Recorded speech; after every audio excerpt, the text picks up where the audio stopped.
When we picture the Middle Ages, we often think of castles and towns. But a lot of life happened in between those places, out on muddy roads and lonely tracks.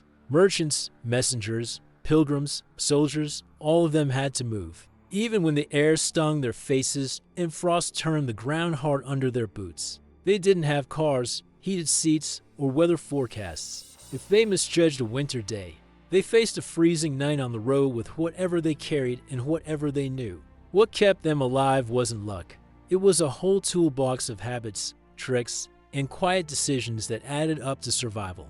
The first rule was simple: never treat daylight lightly. In winter, a smart traveler watched the sun more than the distance. People set out early and tried to plan so they reached some kind of shelter before darkness swallowed the road. That shelter might be a village inn, a monastery guest hall, a barn, or even just a roadside shrine with a roof and 3 walls. If they could avoid sleeping in the open, they did. But the world was big, roads were slow, and plans didn't always work. When it was clear they wouldn't make it to a proper roof, travelers started thinking ahead hours before the sun actually set. They looked for a good place to stop long before they were exhausted. A dip in the land that blocked the wind, a stand of trees, a ruined wall, a rock outcrop, even a big car turned sideways could become a shield against the night air. Open fields were the last choice. Wind was the real enemy. You could be wrapped in wool and fur, but if the wind tore through everything, it sucked the heat out of your body quickly. So the first layer of survival was invisible. Air that moved just a little less than everywhere else. Clothing did the next part. No one talked about layers the way we do now, but they lived it every day. A traveler in winter wore linen closest to the skin, wool over that, and often a heavy cloak as the outer shell.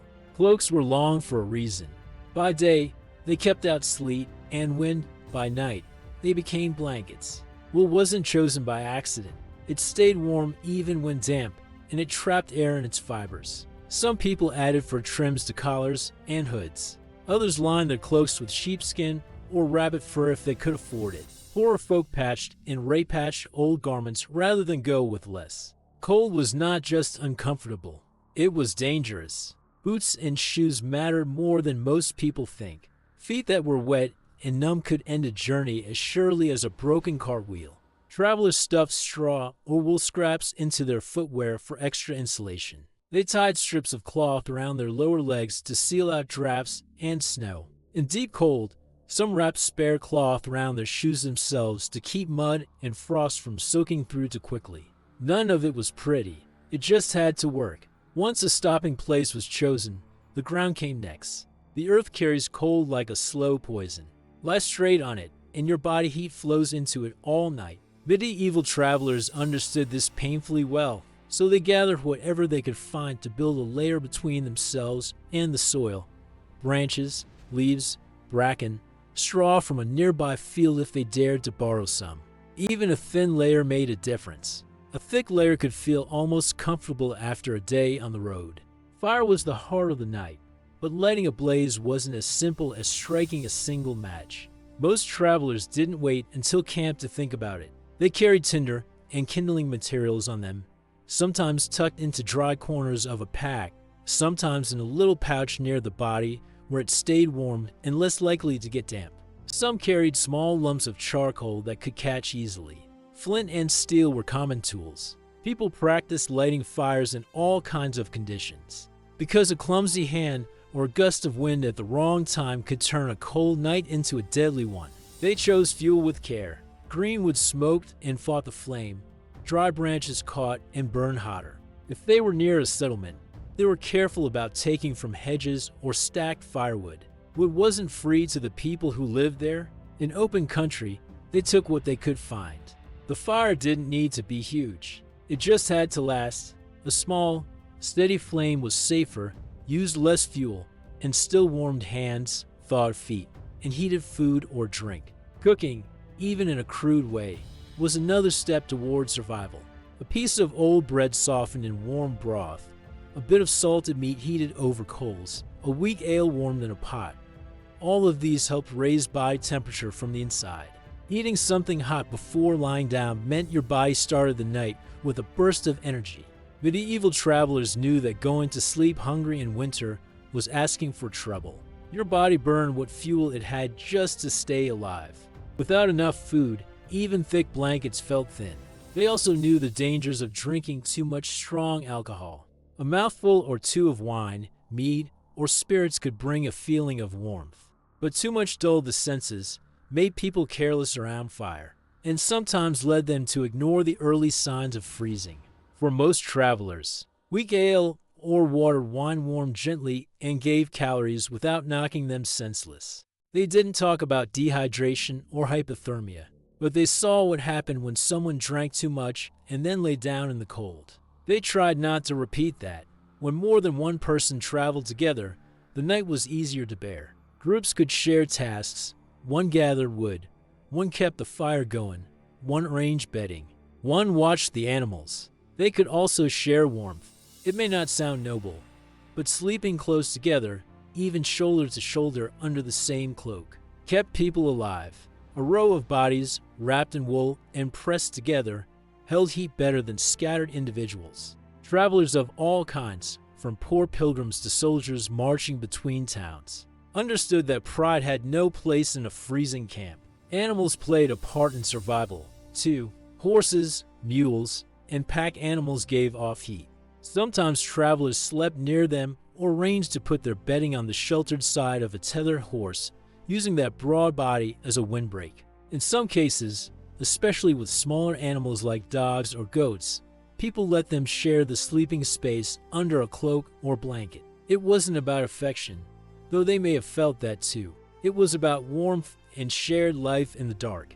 Time itself changed at night. Without a clock, people measured the hours by how the fire burned down, how the stars moved, how their bodies felt. One person might wake to feed the fire, another to check that their gear wasn't frosting over.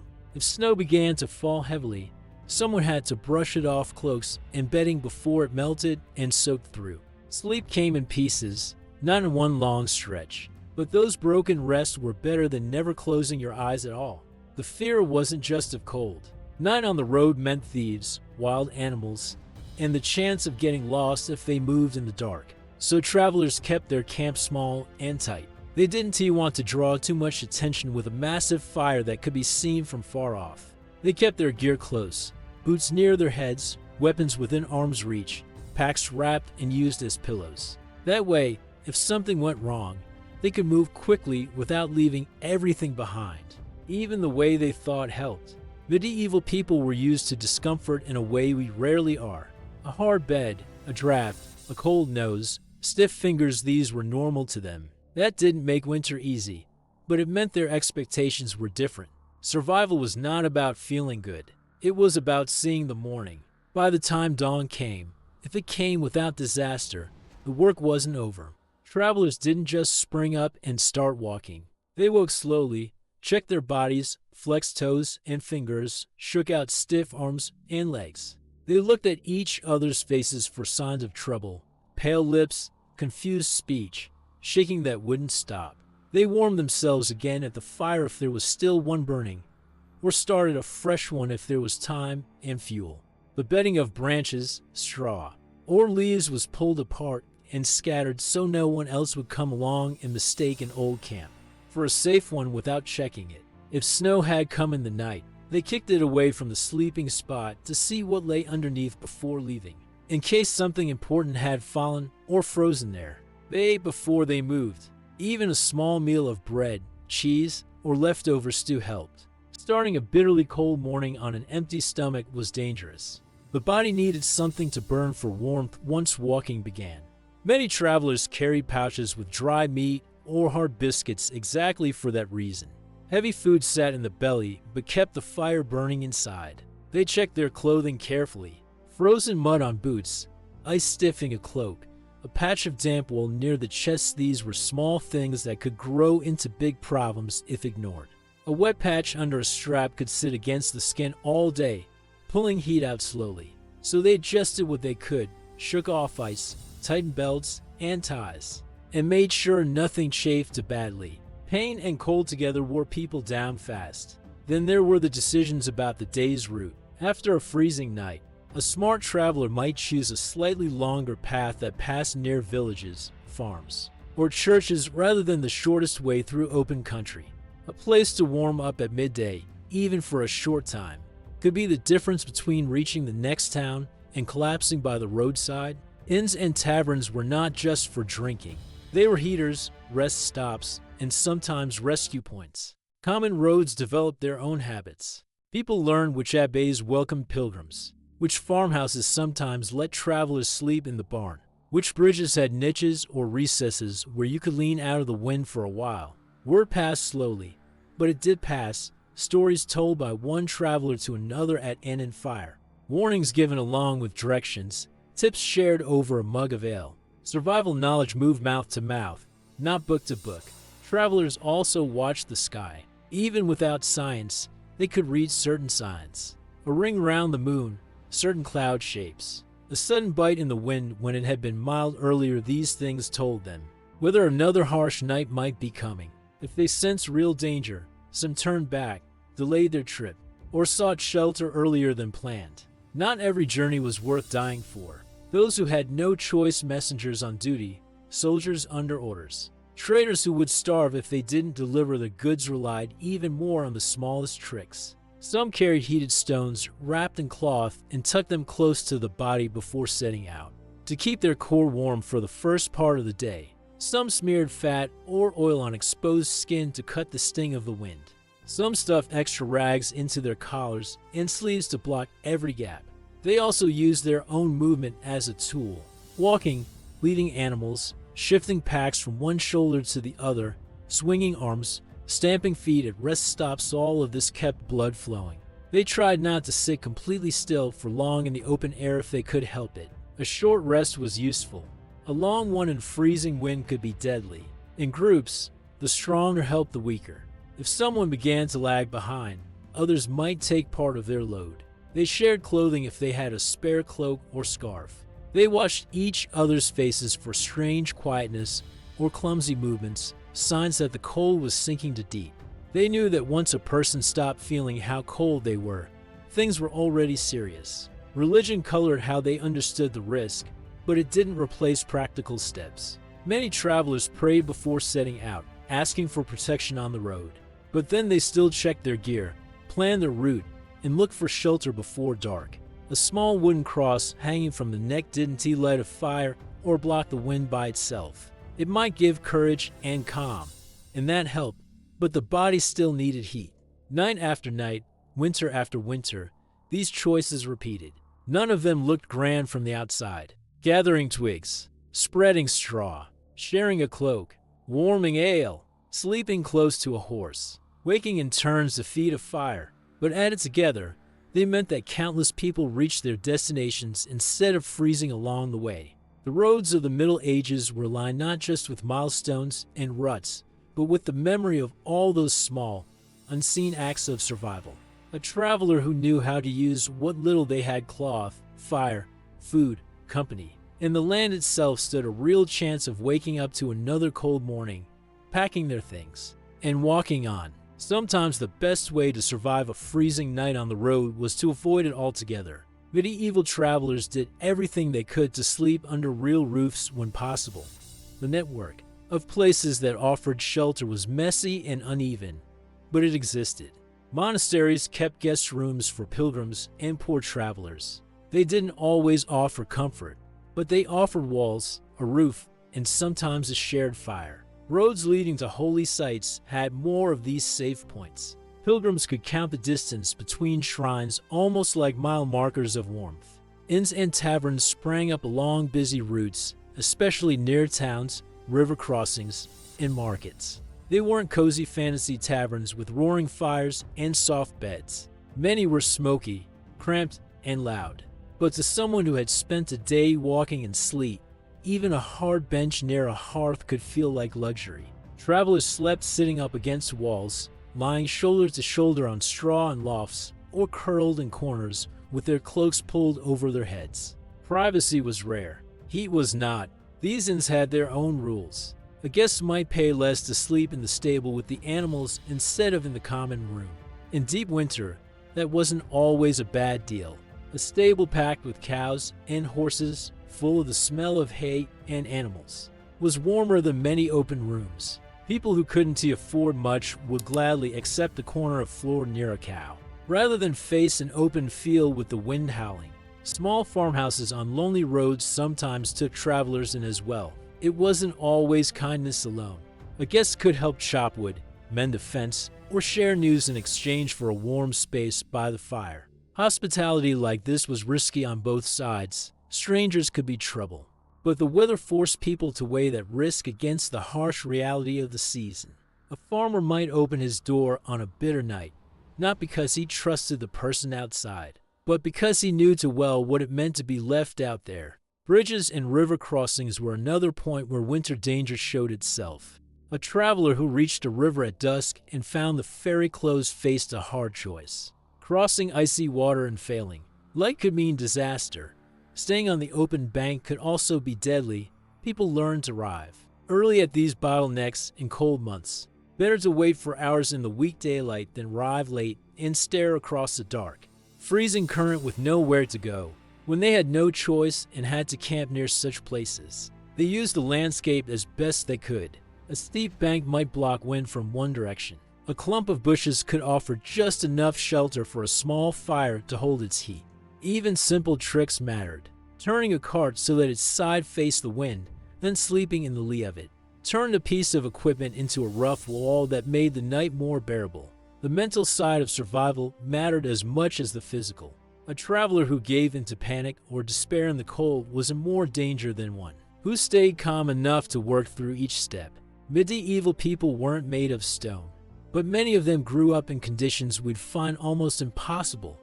They were used to discomfort, to darkness, to walking long distances. Complaining didn't help.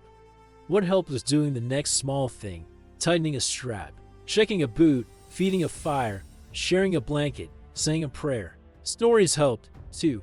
People told tales around campfires or in the corners of inns, not just to pass the time, but to keep fear at bay. Tales of saints who braved storms, travelers who survived against all odds, or unlucky souls who ignored warnings and froze by the roadside were all part of the road's memory. Every story carried a lesson wrapped inside it. Leave later than you should, and you might end up like that poor man someone found in the ditch last winter. Share your bread now, and maybe someone will share theirs with you when you're the one in need. Faith threaded through all of this. Before setting out, many travelers went to church, lit a candle, or asked for a blessing. Charms, small crosses, or tokens from holy places hung around their necks or were sewn into clothes. These objects didn't keep out cold, but they gave courage at night. When the fire was small and the road ahead felt long, a whispered prayer or a familiar psalm might be the only thing between a heart and despair. Belief didn't replace wool, food, or shelter, but it helped people keep using those things wisely instead of giving up. Of course, not everyone made it. Winter roads claimed lives every year. Sometimes it was a single mistake, staying too long at one place, straying from the path in a snowstorm, trusting a thin sheet of ice on a river, or drinking too much, and falling asleep too far from the fire. Other times, it was bad luck and illness during a journey, a horse that slipped and broke a leg miles from shelter, a sudden change in the weather that turned drizzle into lethal cold. The ones who survived didn't do so because they were braver or better. They survived because they gathered and used little pieces of knowledge, often passed down from older travelers or shared quietly among strangers. Walk with someone if you can. Never sleep on bare ground. Don't ignore a wet patch on your clothes. Stop and make camp before you're exhausted. Keep your tinder dry. Eat before you sleep. Wake up to feed the fire, even if you don't want to. Small rules, repeated hundreds of times over thousands of nights.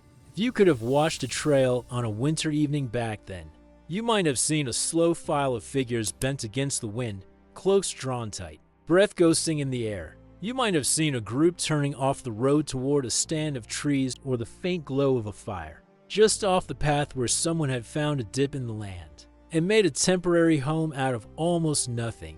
In the distance, you might have seen the tiny welcoming light of an inn window, or the darker shape of a church tower where a tired traveler hoped to find a place in the hayloft, or by the kitchen hearth. What kept these people from freezing wasn't some secret trick we don't know now. It was their constant attention to warmth in all its forms. Warmth in cloth and wool, warmth in fire and coals, warmth in hot food and drink, warmth in bodies lying close together under a shared cloak, warmth in words spoken in the dark to keep fear away. They turned every bit of their world into a tool: trees, earth, stones, animals, even old stories and prayers. We live now in houses where a turn of the wrist makes heat appear. Cars take us across distances in hours that once took days. It's easy to forget what it means to depend on a small, smoky fire and a worn cloak to get you through a night. But medieval travelers didn't forget.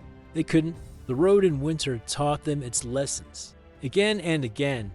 In the end, their survival came down to a simple truth. The cold was bigger than they were. They couldn't defeat it, but they could work around it.